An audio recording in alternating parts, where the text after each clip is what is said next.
from Soweto, Alexandra, and Orange Farm to be specific. That's the purpose really of introducing this debate and of the partnership between Safer World and the Action Support Center, is to try and see if we can create a microcosm, if you like, of what's happening at the global level. Because post-2050 is really an opportunity for us to rethink the idea of partnerships. Partnerships between the North and the South. So what we're calling for is a people-driven agenda that relates to development, peace and security, and addressing most of the challenges that we're facing as Africans. Ultimately, one of the main contributing factors to conflict in Africa revolves around the nature of the state and the allocation of resources, whether they are public goods in the form of healthcare, education, or they're in the form of natural resources or receipts from natural resources like oil or diamonds. We have a violence that is taking place now that happened in December between the party official from SPLM leaders. That is spark of violence that is spread to states, to about 3 states in South Sudan. So the government is grappling with that, and the regional organization, again like EGAT, is convening a peace talk in Addis that bring the rebel groups and the government on the table. In January, they signed a cessation of hostility, but unfortunately, it's not like the two sides. The major failure of the Somali peace process, or maybe state building process, should be bad leadership. And that is where the Somalis failed originally, and still they are failing on that same issue.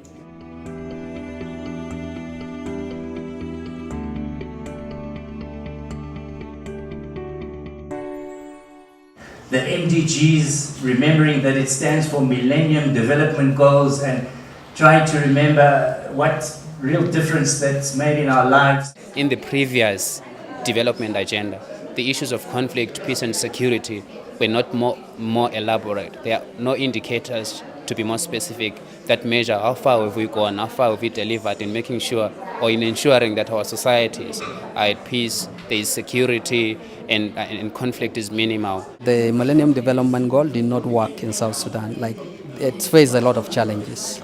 We have the worst development indicators in the world.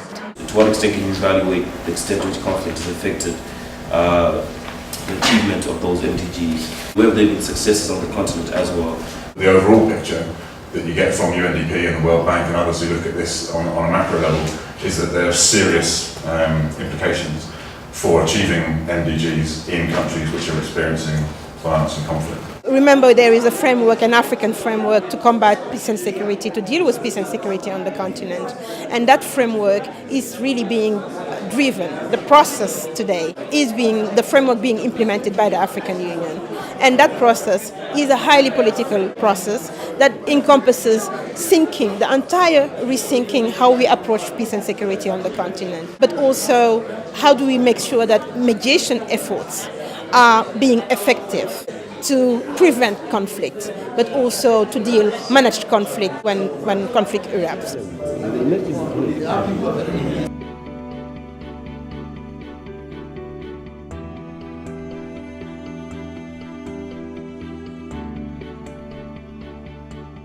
Whether it is African Union, whether it's IGAD, whether the United Nations and other international donors, they are all really ready to help Somalia now.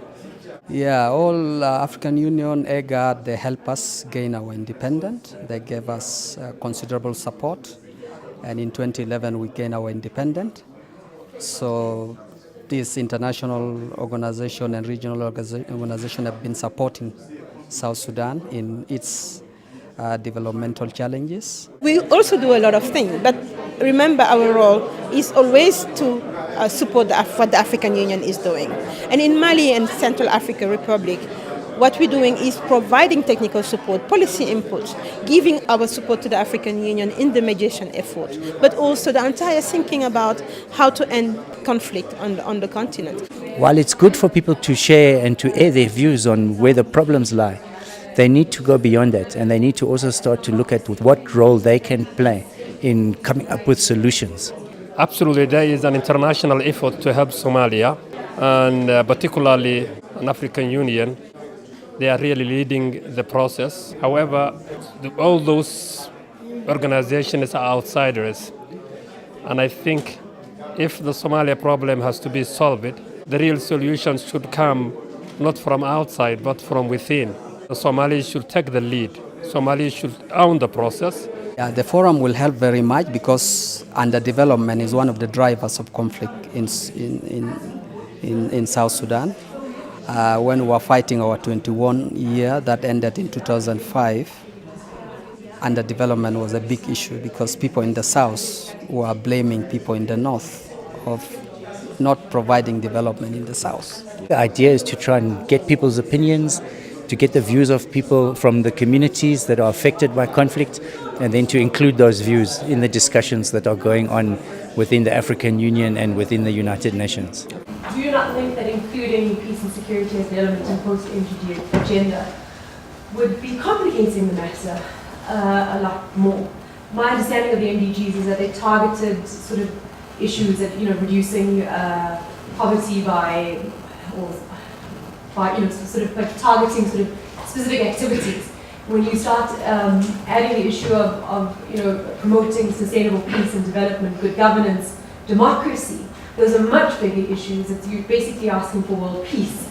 And in that framework, then how do you then try to achieve that macro goal? I think it's a very good question, but I also think that it's not really setting out to achieve world peace. I think that states that feel that it's going to be hard to make progress on these issues can use this as an opportunity to demonstrate progress, even from a low baseline. But the overwhelming evidence is that achieving the MDGs, despite those targets, has been impossible in states that are suffering from chronic conflict and instability. And so, if now there's an opportunity to reflect on that, and I think what will make it more possible? The evidence also points to actually, it's the state-society relationship, it's governance, it's those things that are undermining the achievement of the MDG.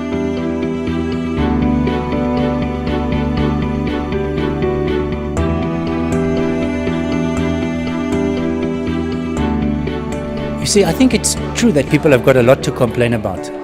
It's true that people are frustrated. It's true that people have not been given the things that they were promised. So you can understand why people get a little bit cynical, why people look for people to blame.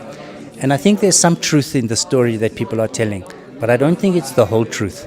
I think there are also lots of examples of where progress has been made, where things are better now than they were 25 years ago. We now said we have less conflict on the continent, contrary to what people think, because of the efforts, mediation effort, but also prevention effort that are being made. We have supported the Somali transition government by sending them expert technical support in the office of the Prime Minister at that time to implement the transition roadmap. And it was one of the success stories. Remember, after the peace agreement, there was a Prime Minister that was designated to lead the transition period. And there was a roadmap that was developed.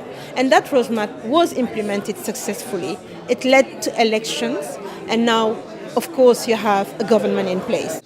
Historically, Somalia used to have one of the best states in sub-Saharan Africa, very stable, good. Colonialism was not an issue, but in the absence of good leadership, then colonialism became a factor. And the role of the international community should be just to help the Somalis really to realize their ambitions.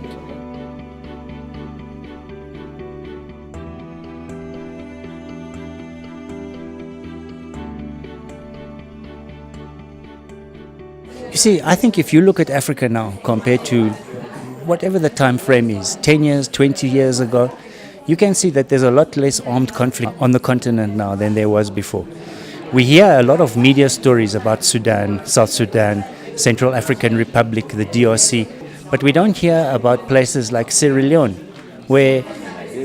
Liberia, where elections are being held, where power is changing hands, where people are seeing the differences between political parties, not as a reason to go back to the bush, but to sit down and talk about what the differences are. The indicators are telling us that things are improving, but not quickly enough. what needs to be done has to be done by the continental body. And I think it's where civil society inclusion in these processes is quite relevant and important. If we play our role as civil society, as we look ourselves, because think tanks are also part of a civil society movement, and our role is to make sure that we are there to support organizations that have the key mandates to work on different issues. Our intention, rather, is that we influence peace and security as issues that will form part of the 2015 post-development agenda. What we now need to do is to seriously look at what have been the constraints, and one of them is actually the impediments that peace and security, or the lack of peace and security, have had on development. So how do we incorporate that now in an agenda going forward? In order for Africa to be developed, there is a strong need for peace and security.